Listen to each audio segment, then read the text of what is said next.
it's Kingfisher here, and this is a quick, well, not a quick, this is a video of my masks, my thoughts and personal opinions on each one, and what I look for in masks. So, first thing is obviously cost, how much the thing is going to cost me. Second thing is how comfortable it is when you try it on in the shop. You know, you need to go to the shop to try these things on, especially when you start paying 150 quid upwards for a mask. You need to go and see what it feels like on your face. See if you're comfortable with it. No, don't order it offline until you may have tried it on, and then go and order it offline if you want to do it that way. Visibility out the lens. How good is the visibility out of the lens? Not necessarily a smoke lens, just a clear bog standard clear lens, to see how good the visibility is off that. So, you know, what I'm trying to say is you're not having to move your head so much to, you know, to see what you're doing. You want to be, you know, when I get into positions, you're in cover, I don't want to be moving my head to have a look at a target coming towards me. I want to just be able to look with my eyes. I don't want to have to move my face to have a look at the enemy, because that movement can give you position away. I like to be able to look down at my mags on my tactical rig without too much movement from my mask as well.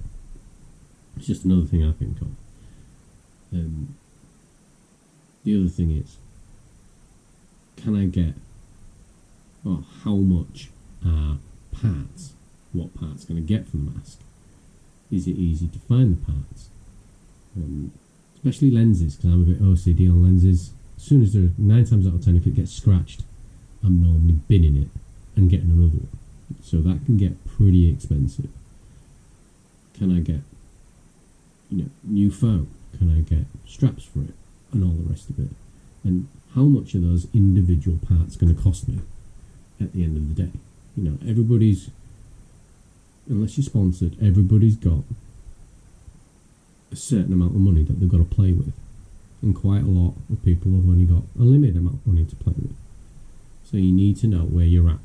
You know, I'm going to do each individual one from start to finish, pros and cons with all of them, and some of these cons are what other people have told me, and some of these cons and pros are what I've come across.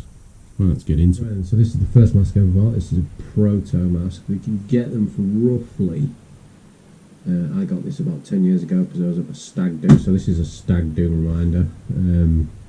I bought this for about 30 quid. Now they're about 45 quid. The camo ones are about 50 quid. I did try and restart when I actually got into paintballing properly with this mask to save myself some coin. I started straight after Christmas, so it was wet, damp and cold, so I actually wrapped myself up quite a lot, and the first event it steamed up quite badly, so I only did probably half a day. Now through summer this mask is probably great. I'm quite heavy breather when I'm running around, and when, especially in winter, I wrap up quite warm, so and I'll wrap up to protect myself from the paint as well, because in winter the paint's a lot harder. So obviously there's only one place that the steam can go, is out your face, so you need quite a lot of breathing room. So this one's actually quite nice, sits away from your chin quite nicely, sits away from your face. You've got reasonable view either side, so you're not, you know, turning your head too much. You can actually see quite well out of your peripheral vision. So yeah, this one's still on the market. You can get this. Not my personal preference. Right, we'll go on to the next one. Right, this is the second one I bought when I really started getting into it. So, as I say, I sacked the Proto off pretty quick, and I got this E-Flex, this Empire E-Flex one. Now the vision is great. It hasn't got the best colours in the world for a mask, but I never had this thing steam up once. No matter what conditions it was, it just never steamed up. It was absolutely fantastic. Plenty of ventilation in the grill at the bottom, plenty of ventilation through the tops. The lenses were really cheap if you scratch the lenses, because I always used to go into my local paintball shop and buy them because I was in there that much, the prices came down, and I was using his site, so you got a little bit of a discount as well. So they came down even further. So it was absolutely fantastic. The sponge or the foam on the inside of the mask was great. I got about 2 years out of it. I could fit a universal foam or the sponge on the inside of the mask, but I wanted an actual proper. I'm always about fitting the exact one to the exact mask, so you know it's right and you know it's comfortable. The foam lasted 2 years, and then, you know, on a weekend, if you were doing like a Saturday Sunday event, it would, by the Saturday, because the foam had just about lost its integrity, the mask was really digging into your face. So it was great for 2 years. I upgraded again. I went from this to the next one. So this is my third mask. This is a Push Unite mask that I paid a fortune for. I think I paid thick end of about 180 quid for it, roughly. Now it comes with its own toughened case, to, you know, its own carry case, so it's got a hardened case that this can actually go back in for when you're not using it. The other two didn't. They came with bags, just bog standard cloth bags, which is fine, because I normally carry a couple of microfiber cloths. I wrap the lenses up in there, put it into the bag, and job's normally done. So yeah, this was my next purchase. I absolutely love this mask. I wanted it to work. Now, I've already done a review on this about a year and a half ago, and when I first got it, especially in autumn, winter in the UK, as I say, you wrap up warm, it's wet, you're steamy. I had a little bit of a steam issue here right from the get-go. Now the nose is fully adjusted properly, and I still had the problem. Now I did a big game at the end of last year where it rained horrifically through the Saturday and the Sunday, and the Saturday evening, when it was just coming up to the end, she totally fogged over on the inside of the mask. I replaced the lens already for that event, so I started off with the standard lens that comes with these, and then I went to the smoked lens before the event started, so I already had a brand new lens in there. So I tried to dry it on the Saturday night, so I could actually run with it on the Sunday morning, but it still fogged up. Literally 45 minutes into that Saturday, or the Sunday should I say, it fogged totally over on the inside of the lens. Now, I did get told that if I put a new lens in it and probably put some new foam in it on the inside of the mask, it would probably solve that problem. But by that point, I'd already spent probably, if I bought another lens for it and some more foam, and with this lens, I'd already spent £100 on parts for the mask. Now, it was only a year and a bit old. Now, yeah, lens is great, foam maybe not.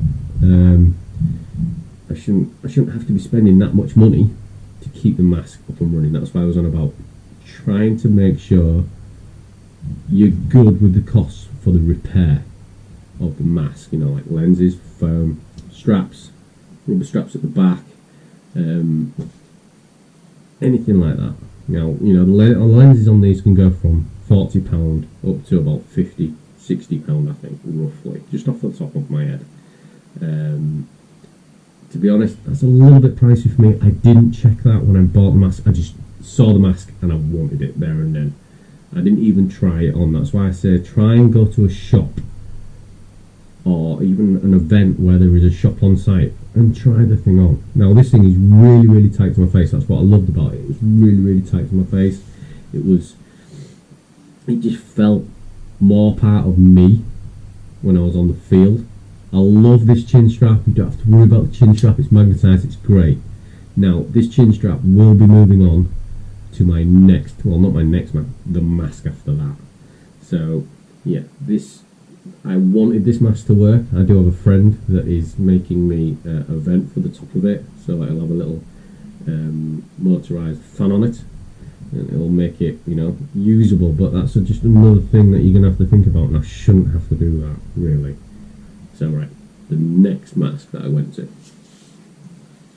The next mask that I bought in my paintballing life.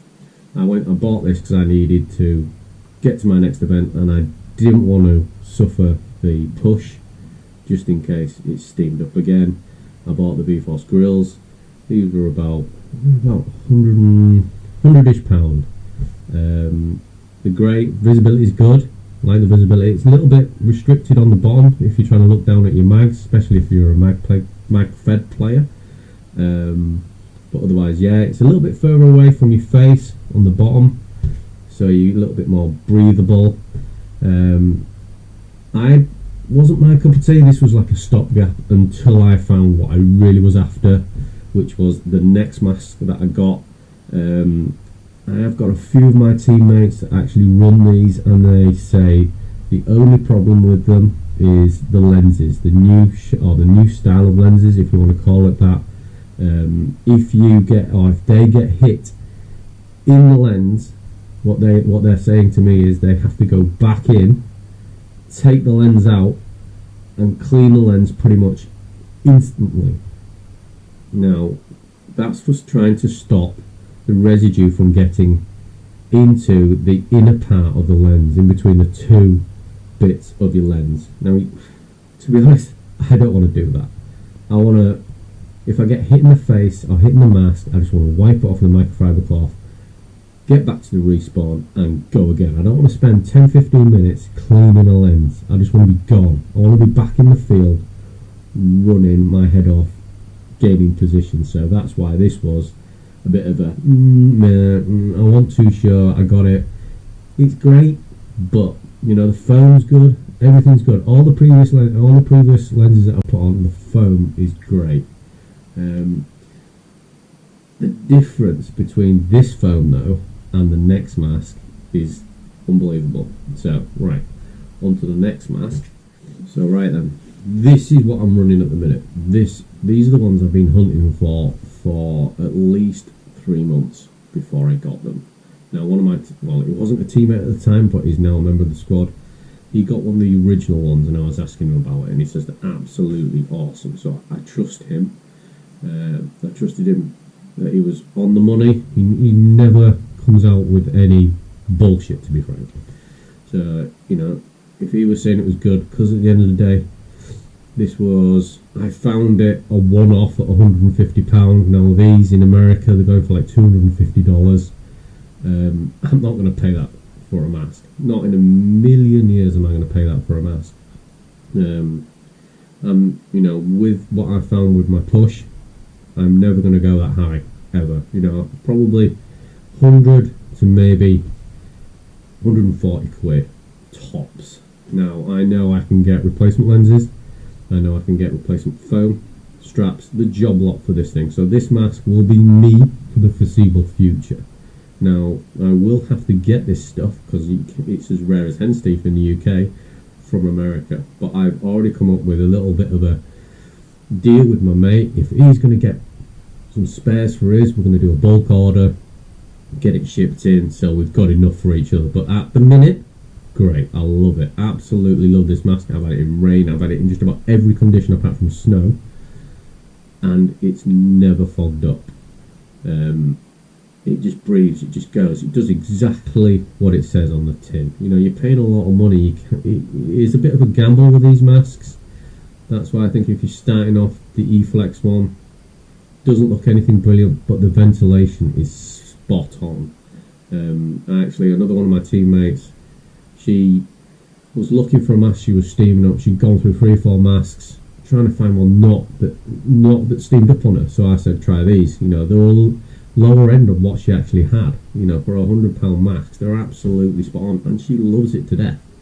You know, as I say, they don't look as pretty as the push or the B-Force grills.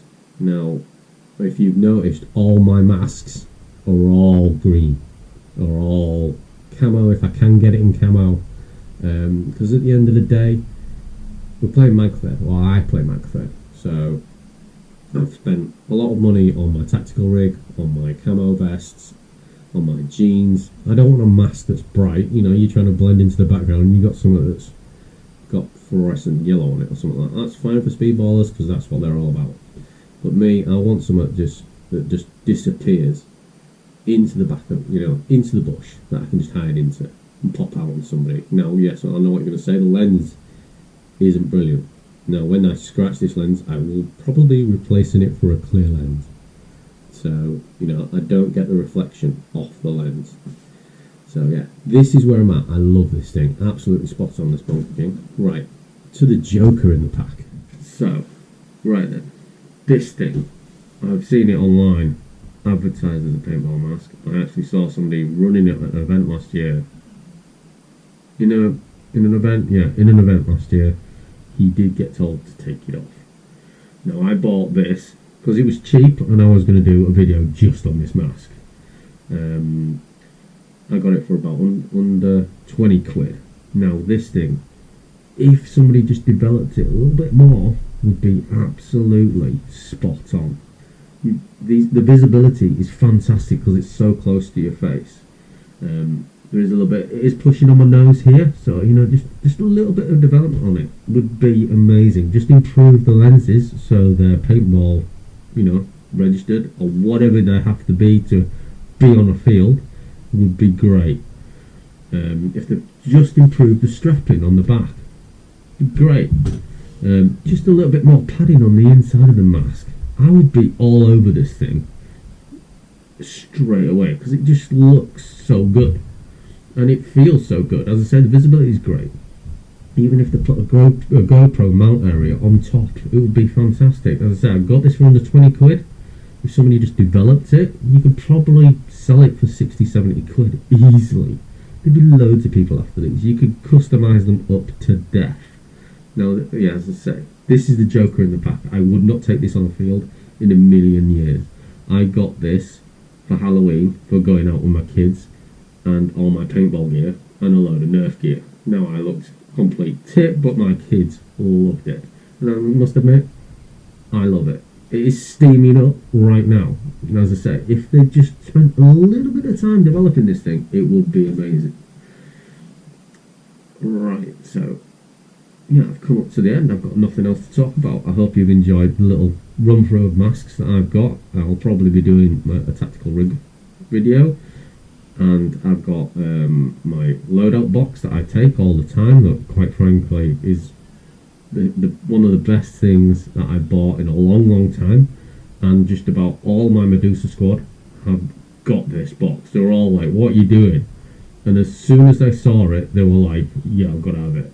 You know, so there's at least five of my team members that have got this box. So I'll be doing a video on that. I hope you're all safe at this time, and I'll catch you all behind this.